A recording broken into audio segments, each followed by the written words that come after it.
Jangan ya, karena kita percaya kita datang ke rumah Tuhan, kita akan mendapatkan sukacita. Bapak Ibu hari ini tahu apa yang diperingati pada hari ini? Ada yang bisa menjawabnya?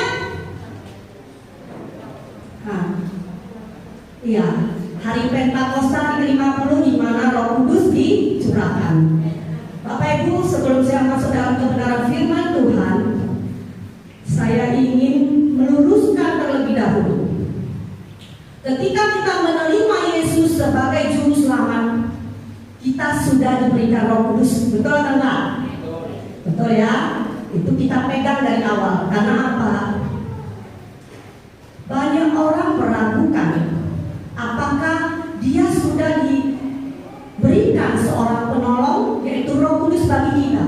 Hari ini kita akan belajar. Kalau di Kisah Para Rasul dikatakan ketika Tuhan Yesus naik ke surga, maka dia mencurahkan rohnya bagi kita. Kamu akan menerima kuasa ketika Roh Kudus itu ada di atasmu. Ya, hari ini itu poin terpentingnya. Tapi hari ini saya tidak akan membahas Roh Kudus secara spesial, karena ada yang lebih penting daripada itu yang harus Bapak Ibu tahu. Setiap kita memang sudah punya Roh Kudus, tetapi untuk mengaktifkan Roh Kudus itu supaya punya power, punya kuasa di dalam kehidupan kita, kita butuh sesuatu. Seperti juga kita udah pasang ya listrik ini, ya, tapi kita butuh tombol klik untuk mengaktifkan power itu. Jadi hari ini Bapak Ibu, saya mau tanya sekali lagi, masih percaya Alkitab sebagai firman Tuhan? Itu Bapak Ibu ngomongnya pegang, karena hari ini saya mau bahas ini sesuatu yang menjadi hal-hal yang sesama jemaat maupun gereja saling menuding satu dengan yang lain. Namun kembali lagi kepada kebenaran firman Tuhan, ya, makanya saya bilang Alkitab ini kita pegang. Jadi nanti jangan bilang ini aku gak mau karena gak sesuai. Karena ada gereja-gereja yang enggak, gereja yang ini satu ada gitu.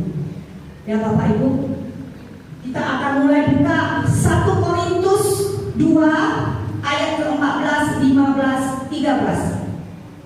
Kita akan baca dulu dari 14, 15. 1 Korintus 2. Oke, kita akan sama-sama membacanya. 3, 2, 1. Tetapi manusia duniawi tidak menerima apa yang berasal dari Roh Allah, karena hal itu baginya adalah suatu kebodohan dan dia tidak dapat memahaminya, sebab hal itu hanya dapat dinilai secara rohani. Yang ke-15. Tetapi manusia rohani menilai segala sesuatu, tetapi ia sendiri tidak dinilai oleh orang lain. Kembali kita ke 13. Kita naik ke atas. Dan karena kami menafsirkan hal-hal rohani kepada mereka yang mempunyai roh, kami berkata-kata tentang karunia-karunia Allah dengan perkataan yang bukan diajarkan kepada kami oleh hikmat manusia, tetapi oleh roh. Bapak Ibu, manusia jasmani kita tidak akan bisa menerima apa yang manusia roh kita kerjakan, ya. Kalau Paulus menulis secara jelas, dia membagikan dua kelompok manusia, yaitu manusia perjanjian lama dengan manusia perjanjian baru. Manusia jasmani, manusia rohani kita dengan manusia roh. Ketika Yesus mencurahkan Roh Kudusnya, maka dia memberikan kita sesuatu, yaitu Roh Kudus. Fungsi Roh Kudus ada 5, Bapak Ibu. Yang pertama, yaitu kita diajarkan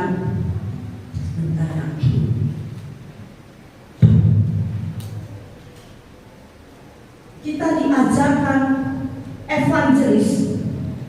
Artinya apa? Setiap kita harus menjadi saksi. Makanya kalau kita mendapatkan karunia Allah itu bukan untuk menjadi sakti, tapi menjadi saksi. Ya Bapak Ibu, pertama itu fungsi Roh pemberitaan firman Tuhan, ya, menceritakan kebaikan Tuhan, menjadi penginjil. Itu yang pertama. Kedua, Roh Kudus itu mengajarkan kita suatu perubahan, yaitu reformis. Seorang yang mempunyai Roh Kudus di dalam hidupnya tidak akan sama lagi seperti dulu. Kalau dulu kita suka hal-hal yang tidak baik, maka setelah kita mengenal Tuhan, kita diberikan seorang penolong, maka hidup kita tidak sama lagi dengan dulu. Walaupun tidak langsung ujuk-ujuk wah berubah jadi baik, itu aneh, ya. Yang ketiga, dia mengandung unsur karismatik, yaitu apa? Ketika Roh Kudus dicurahkan, maka ketika kita tumpang tangan sama orang, ada kesembuhan, ada mujizat, itu karismatik, Bapak Ibu. Makanya ada gereja-gereja karismatik yang mereka melakukan mujizat-mujizat kesembuhan.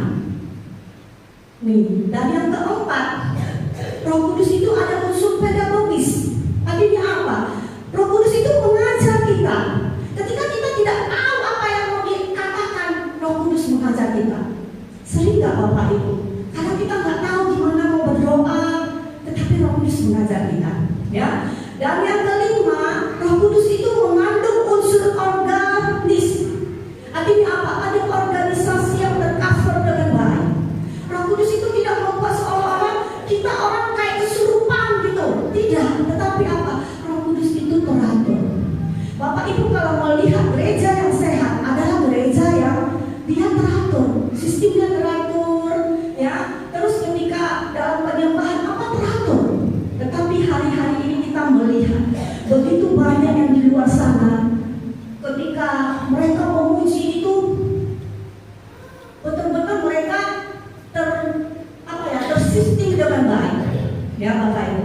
Tapi hari ini saya tidak bicara tentang garis besar Roh Kudus, karena kemarin mungkin Bapak Gembala sudah ya waktu kenaikan Tuhan Yesus, ya. Hari ini saya akan berbicara tentang karunia-karunia Roh, ya. Kalau kita baca di kitab Korintus ini, maka manusia jasmani itu menolak gitu, karena dia menganggap kebodohan agak mungkin lah gitu. Apa sih gitu? Ya kan, apaan itu? Tapi hari ini kita akan belajar, ya. Makanya Yesus tahu kita tidak akan sanggup, maka dia mengubah manusia jasmani menjadi manusia roh, ya. Untuk itu ketika roh dicurahkan, maka roh itu menjamah salah satu anggota tubuh kita, yaitu lidah.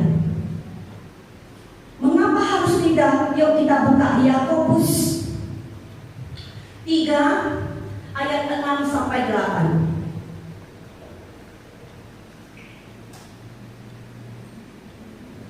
3, 2, 1. Lidah pun adalah api.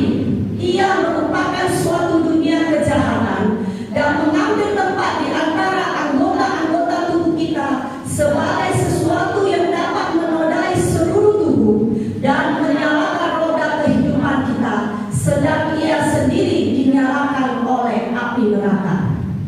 Catat Bapak Ibu, lidah kita itu dinyalakan oleh api neraka. Jadi ketika Roh Kudus itu dicurahkan, maka yang pertama-tama dia menjamah lidah kita. Karena apa? Lidah itu memang kecil, tetapi lidah itu bisa membakar seluruh kehidupan kita. Namun ketika Roh Kudus itu kita curahkan, kita mengaktifkan karunia itu, maka ketika kita bisa menguasai lidah kita, maka kita menguasai seluruh tubuh kita. Amin Bapak Ibu. Karena bukan saya ngomong, lidah itu dinyalakan oleh api neraka.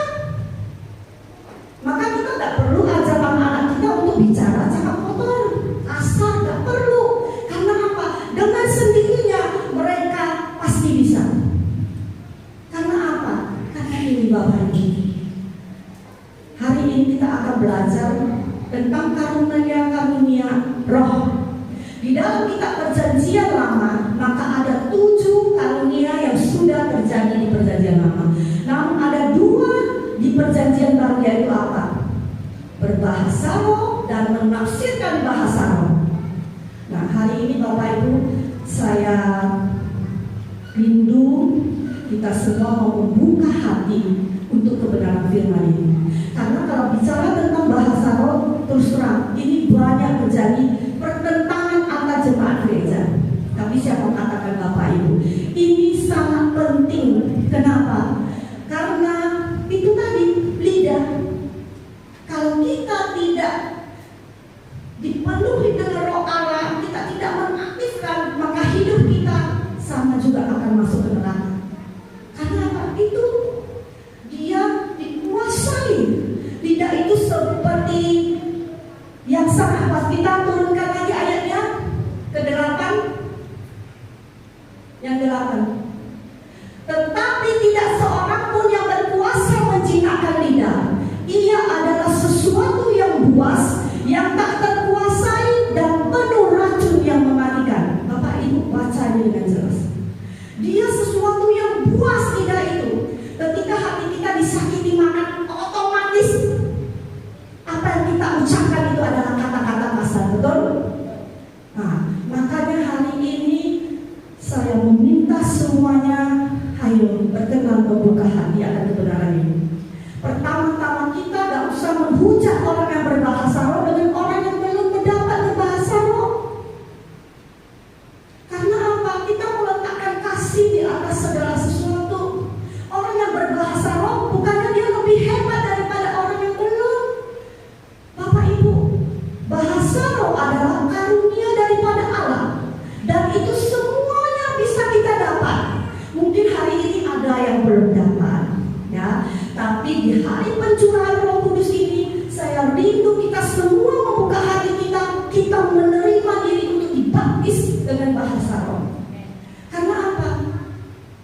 Kalau saya mau supaya Bapak Ibu dibaptis, belum tentu Bapak Ibu mau karena enggak mengerti fungsinya.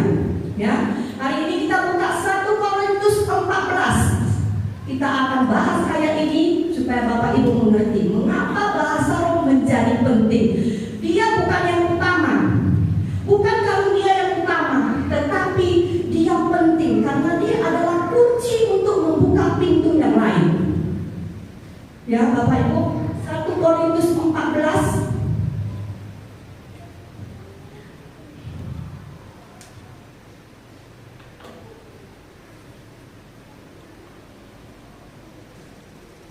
Ayat 1-nya.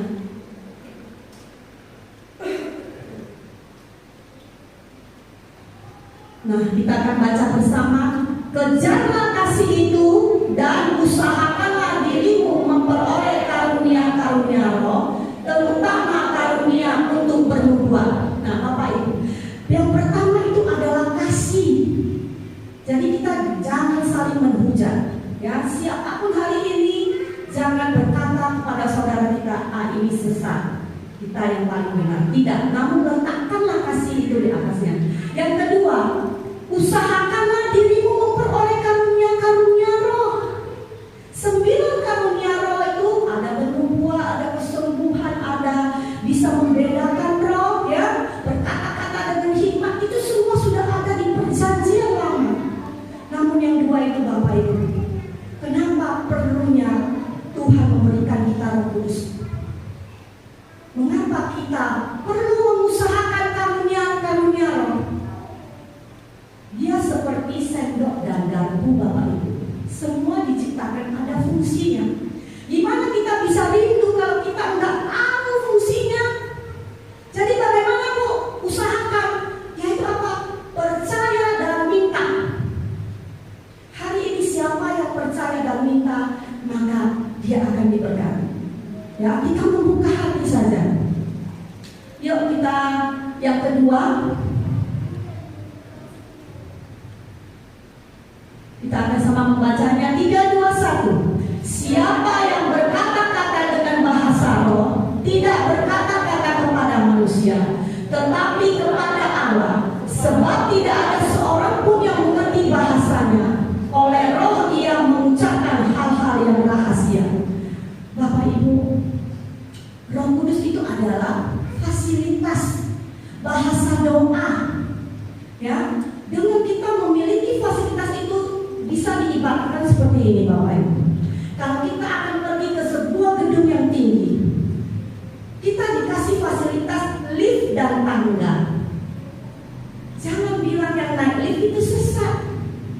naik tangga silakan, sehat kok naik tangga. Tetapi apa pencapaiannya itu naik lift lebih cepat atau lebih lambat? Lebih cepat. Nah, mengapa Tuhan ingin kita bisa berbahasa roh? Pertama apa? Ketika kita berbahasa roh, kita sedang tidak bercakap-cakap sama manusia. Kita langsung bercakap-cakap dengan Tuhan. Kenapa bisa Tuhan memberikan bahasa roh itu? Kalau kita belajar dari kitab Daniel, ya, Daniel waktu itu dia tidak menerima jawaban doa daripada Tuhan selama 21 hari. Dia menanti-nantikan jawaban daripada Tuhan. Mengapa dia bisa tidak terima? Ketika malaikat Gabriel mengirim daripada jawaban doa Daniel, maka waktu itu pemimpin Persia mensabotase doa itu. Bapak Ibu, sehingga Daniel tidak bisa menerima jawaban doa. Dia menanti.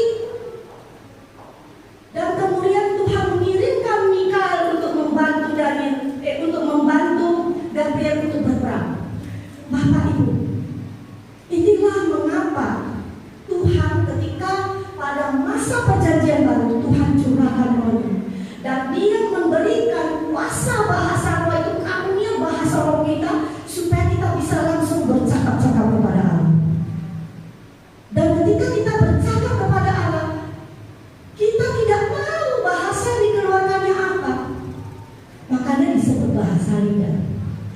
Ya, cuman daripada bahasa lidah ini sering menjadi pertentangan. Ada dua, yaitu glosolalia, yaitu bahasa roh dengan kata-kata yang dari suku-suku lain. Ya, kalau ada satu lagi bahasa roh yang sama sekali kita tidak ngerti artinya, dan kalau ngomong itu orang pun lucu.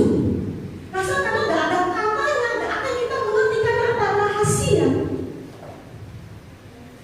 Saya ibaratkan begini, Bapak Ibu pergi ke hotel, di situ tak ada bangkas ya, rangkas. Kadang kita mau nyimpen barang. Di situ ada kode PIN-nya Bapak Ibu. Kode PIN-nya ini tidak bisa dipecahkan, baik itu oleh pendoanya sendiri ataupun yang didoakan Bapak Ibu. Inilah fasilitas kita. Makanya PIN itu, misalnya kita kasih 1, 2, 3, 4. Ya, ketika kita pencet 1 dia bunyi dong, betul ya? Buka. Waktu kita pencet 2, yang 1 itu sudah berubah jadi 3. Nanti yang pencet lagi yang ketiga, dia sudah berubah lagi jadi 9. Jadi Bapak Ibu kalau mendengar suara la di sini atau ba di sini, itu berbeda. Karena apa? Di kitab Korintus dikatakan, setiap kita diberikan roh, setiap kita pribadi lepas pribadi. Jadi jangan dengar la yang di sini sama la sini sana. La yang pertama kita ucapkan sama yang kedua kita ucapkan sudah beda lagi Bapak Ibu. Jadi mengapa begitu penting bahasa roh ini Bapak Ibu? Ketika kita berdoa bagi orang sakit, ya, kita tidak menjadikan diri kita seperti dukun yang hebat. Ya, kadang-kadang orang selalu mengajarkan, kamu harus datang kepada saya untuk didoakan. Tidak. Namun apa? Bahasa roh itu ketika kita mendoakan orang, ya. Maka kemarin ada pertanyaan ya, untuk apa sih kalau kita doakan orang pakai bahasa roh? Bahasa roh itu kan untuk membangun diri sendiri, sedangkan nubuatan untuk membangun jemaat. Ada pertanyaan seperti itu. Bapak Ibu siapa katakan? Sebagai pelayan Tuhan, kenapa terkadang kita mendoakan orang pakai bahasa roh? Karena kita tidak tahu, seperti ada jemaat yang baru datang, kita tidak tahu apa yang digumulkan oleh dia, apa yang menjadi masalah dia. Kita tidak memposisikan diri kita saat itu untuk membangun jemaat, tapi kita memposisikan diri karena kita saat itu melayani, maka kita memposisikan diri kita sebagai pendoa syafaat. Bapak Ibu saya mengatakan bisa kasih ilustrasi yang sangat gampang. Kita berdoa buat diri sendiri aja terbatas, betul Bapak Ibu? Mungkin 10 menit, setengah jam paling hebat pun sudah tak tahu lagi mendoakan apa. Keluarga kita, anak-anak kita pun terbatas, itu orang yang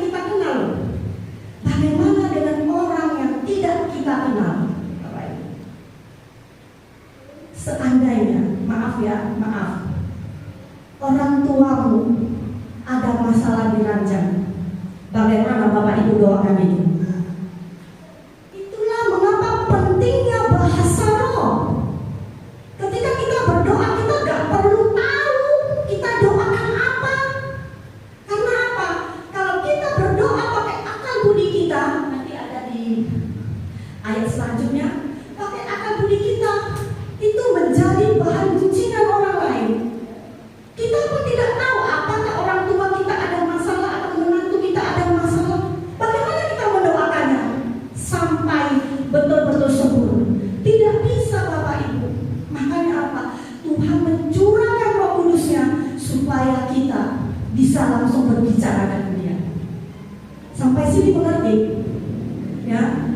Yuk next kita akan baca.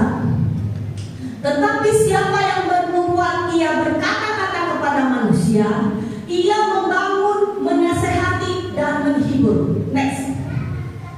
Siapa yang berkata-kata dengan bahasa roh, ia membangun dirinya sendiri. Tetapi siapa yang bernubuat, ia membangun jemaat. Next.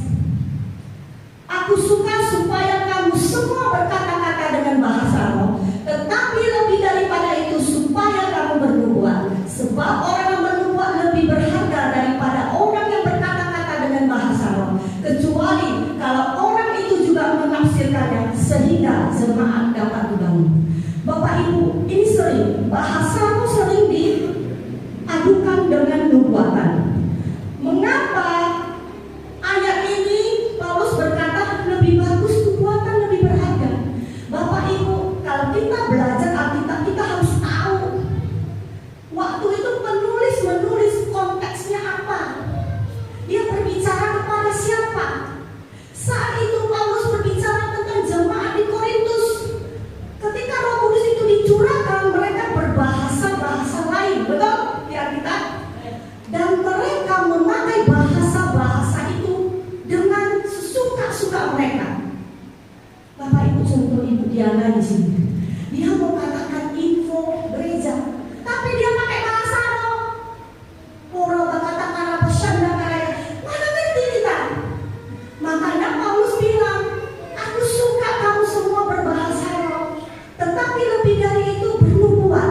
Bernubuat itu tidak dalam konteks ini ya, dalam konteks ini. Karena apa? Jemaat di Korintus itu suka-suka memakai bahasa sampai orang tidak mengerti. Ya, coba kalau naik pergi ke pajak beli sayur, coba beli jengkol 2 kilo, dia datang sama abang itu, bang, si kira lalapasan dan karaya lalapa, abangnya bilang, udahlah pergilah pakai kau, gila, betul nggak? Ini yang dimaksud Paulus. Maka tadi saya bilang kalau kita dapat bahasa roh, kita tidak menjadi sakti, tapi kita menjadi saksi. Ya. Jadi hari ini kita harus mengerti, makanya sering orang banyak hamba-hamba Tuhan mengerti untuk bicara tentang ini. Karena apa? Banyak ditentangkan. Orang yang nggak bisa bahasa roh menganggap yang berbahasa roh itu sesat. Sedang yang berbahasa roh menganggap orang yang belum berbahasa roh itu tidak mempunyai Roh Kudus. Makanya tadi pertama saya garis bawahi dulu, setiap orang percaya dan memberi diri dan dibaptis, dia sudah mempunyai Roh Kudus. Masalahnya kita harus mengaktifkan karunia yang Tuhan berikan. Karunia doa adalah karunia membuka pintu yang lain. Lihat di Kisah Para Rasul dikatakan ketika Petrus itu dijamah, dikasih bahasa roh, maka apa? Dia melakukan kesembuhan di gerbang indah. Agabus, dia muncul melakukan nubuatan-nubuatan. Artinya apa? Kalau kita tidak mengaktifkan karunia itu, kita gak bisa buka yang lain-lain. Karena apa? Karena kita berbicara kepada Allah. Ketika kita berbicara, mungkin hari ini kita gak tahu apa yang roh kita doakan, Bapak Ibu. Saya gak usah kasih contoh yang lain, Bapak Ibu, lihat saya sendiri. Saya ini berbahasa roh, Bapak Ibu.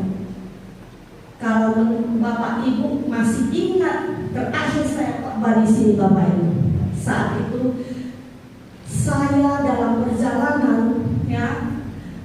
Setelah kami sarapan, nah Bapak Gembala bersama Abbas, kami bertiga di mobil, ada yang ngomong waktu itu. Tapi saya nggak tahu hari itu saya berbahasa sepanjang jalan Bapak Ibu sampai tiba di tempat ini. Saya pikirnya tadi saya doakan khotbah saya Bapak Ibu. Saya tidak berpikir akan sesuatu yang akan Tuhan lakukan mungkin jauh lebih besar. Karena apa? Bahasa roh, dia kita mendoakan masa depan yang kita tidak tahu.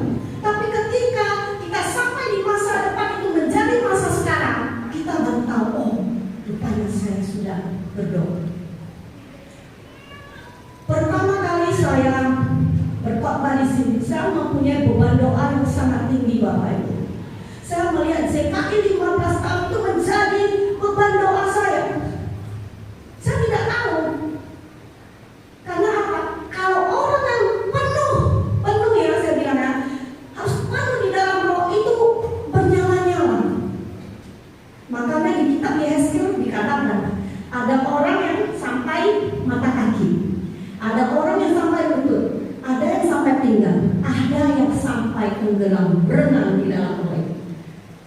Makanya saya rindu semua kita, ayo kita minta supaya apa, kita dibanjiri dengan roh itu sehingga apa, roh kita bernyala-nyala melayani Tuhan. Bapak Ibu tahu kan, kemarin itu saya coba, saya dalam keadaan terburuk, masih ingat? Saya bilang kalau saya tidak sungguh-sungguh berdoa hari itu saya tidak bisa berdoa, betul? Tapi tahu nggak Bapak Ibu, itu khotbah hari ini tadi pagi saya masih buka, itu sudah dibuka 6.000 lebih ditonton. Itu di luar pikiran saya Bapak Ibu. Saya waktu itu lagi dalam keadaan susah, saya bilang gini, Tuhan, berikan aku perkenanan-Mu. Aku kalau dibandingkan kepada siapa-siapa, aku tidak punya satu yang bisa kubanggakan Bapak. Gak ada Bapak. Tapi Tuhan pakailah aku supaya menjadi berkat. Bapak Ibu tahu, biasa khotbah kita paling hebat itu 400 atau 500 ditonton, betul? Ini melesatnya terlalu tinggi, sampai 6.000 lebih penonton. Saya juga kaget. Saya diingatkan kembali, saya ini memang dibanding dulu, di mana Bapak Ibu melihat kesaksian saya bisa sampai kemana-mana melayani. Tapi kali ini saya hanya terbatas. Dan ini pencurahan Roh Kudus waktunya untuk mengingatkan setiap kita. Kita diberi power. Kita tinggal mengaktifkan. Saya ini dulu ketika masih kusuk berdoa, saya ini kan dari mental ya Bapak Ibu, yang basicnya berbahasa gereja kami. Saya setiap Sabtu kami doa puasa pakai bahasa roh. Nanti hari Rabu juga kami ada Holy Ghost meeting, itu juga berbahasa roh Bapak Ibu. Saya diingatkan kembali Roh Kudus. Duh lihat, kemarin itu kau pertama-tama melayani, apa yang kamu gak bisa? Saya bisa menciptakan lagu Bapak Ibu. Rumah misi kami, anak-anak Tanjung Mulia kami, waktu Natal saya ciptakan lagu. Begitu kreatifnya saya bisa bikin ini, bikin itu, bikin ini. Tapi sekarang apa? Ketika saya tidak lagi fokus, ya, kebetulan sekarang ini belakang ini saya membantu gereja teman saya yang baru buka. Itu gereja-gereja yang tidak seperti yang biasa saya ikuti Bapak Ibu. Dan saya tidak terbangun. Mengapa Tuhan bilang gini? Bahasa roh itu untuk membangun diri sendiri. Bagaimana kita mau membangun orang lain kalau kita tidak membangun diri kita sendiri terlebih dahulu? Betul? Kita harus mendownload daripada Yesus. Setelah itu Bapak Ibu barusan bisa mendownload daripada kamu. Kalau kita tidak bisa terhubung dengan Yesus untuk hal-hal yang tidak kita ketahui, kita hanya bergerak di tempat Bapak Ibu. Saya tidak bilang kalau nggak berbahasa roh maka gereja nggak bertumbuh ya. Saya tidak berkata begitu ya. Tetapi Bapak Ibu boleh perhatikan, orang-orang yang membangun dirinya itu rohnya bernyala-nyala.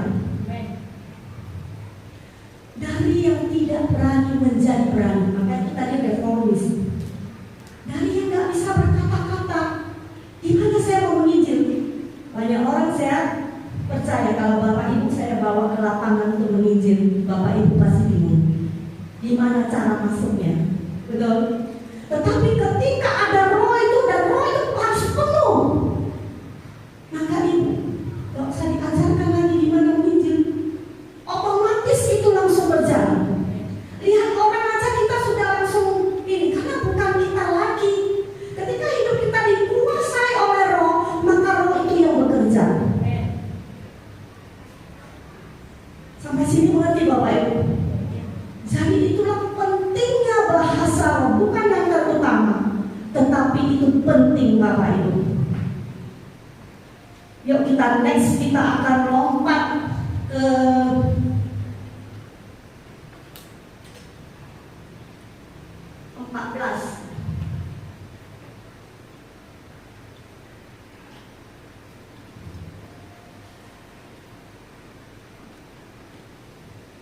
sebab jika aku berdoa dengan bahasa roh, maka roh pula yang berdoa, tetapi akal budiku tidak berdoa.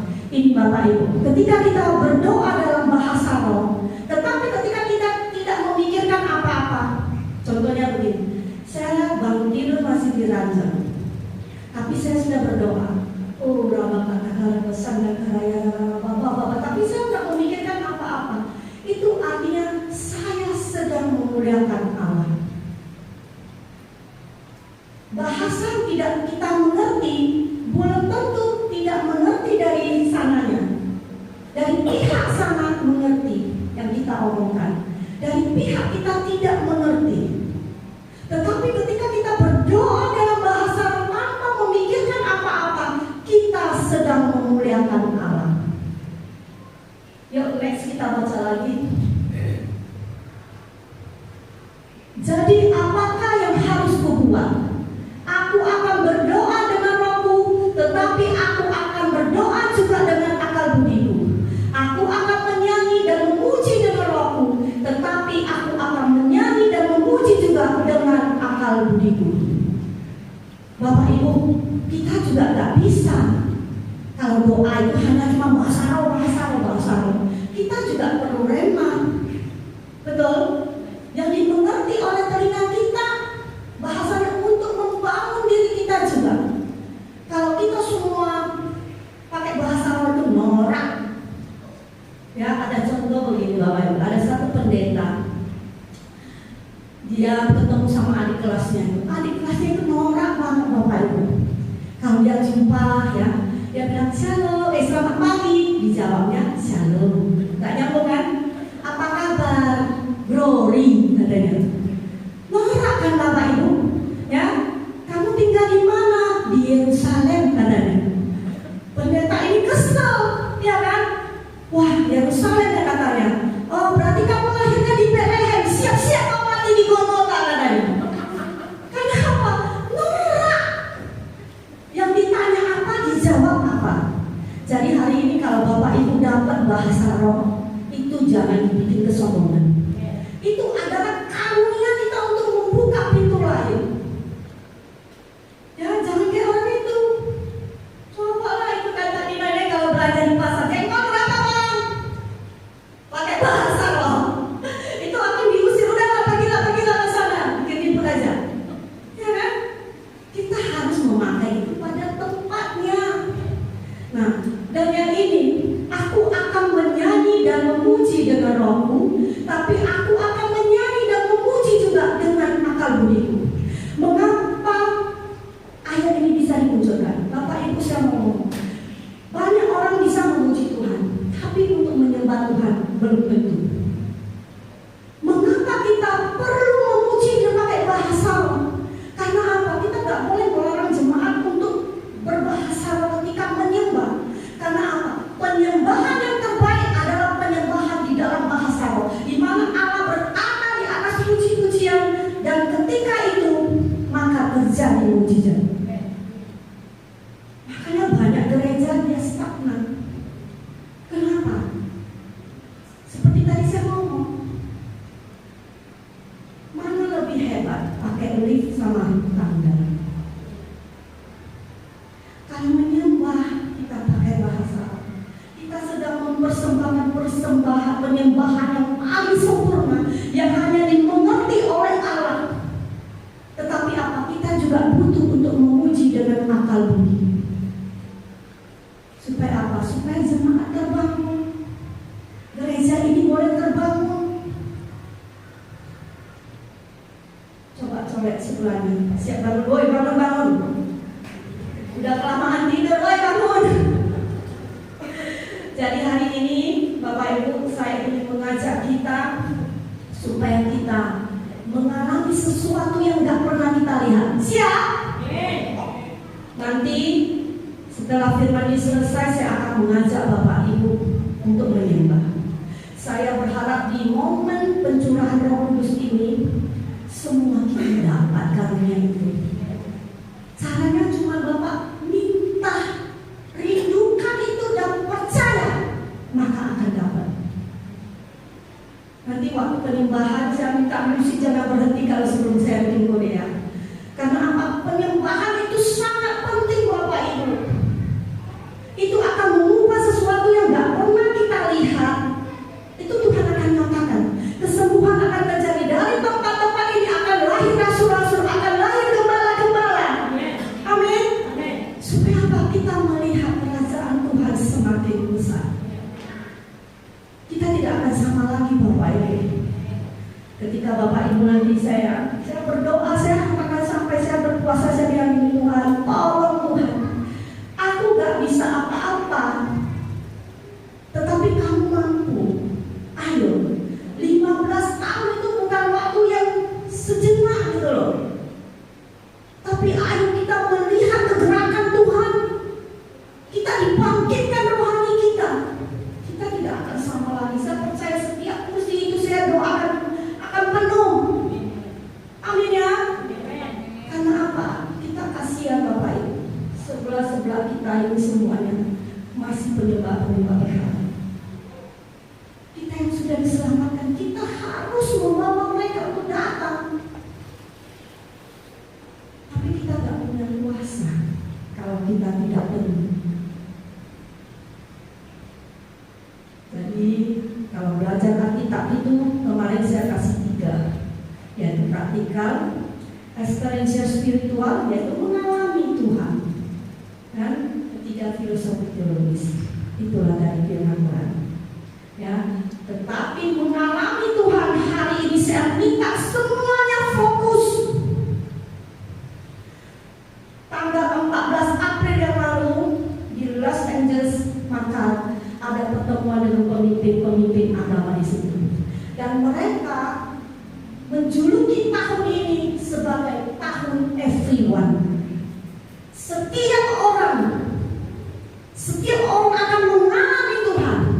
Jadi kita imani itu Bapak. Ya, kita juga berdoa kepada orang-orang yang mempunyai kerinduan untuk generasi demi generasi. Saat ini generasi yang terpenting adalah generasi Z, bukan lagi milenium. Generasi Z itu yang terpenting, yaitu yang lahir pada tahun 1995 sampai 2012. Generasi itu menjadi penting untuk kita doakan karena dipercaya pada tahun 2033 itulah saatnya memperingati Yesus 2000 tahun. Dan yang akan menyambut kegerakan itu adalah generasi Z. Bapak Ibu, anak-anak kita hari ini yang muda-muda, ayo, kalau nanti saya bilang ayo yang mau didoakan, ayo ambil bagian. Karena apa? Bukan saya. Hari ini kita akan minta Roh Kudus untuk membantu kita semuanya. Amin ya. Kita sepakat ya. Kita berdoa setiap kita dilawat Roh Kudus, kita mendapatkan tanda awal, yaitu dengan dibaptis dengan bahasa. Ya, amin ya. Mari kita siapkan hati kita.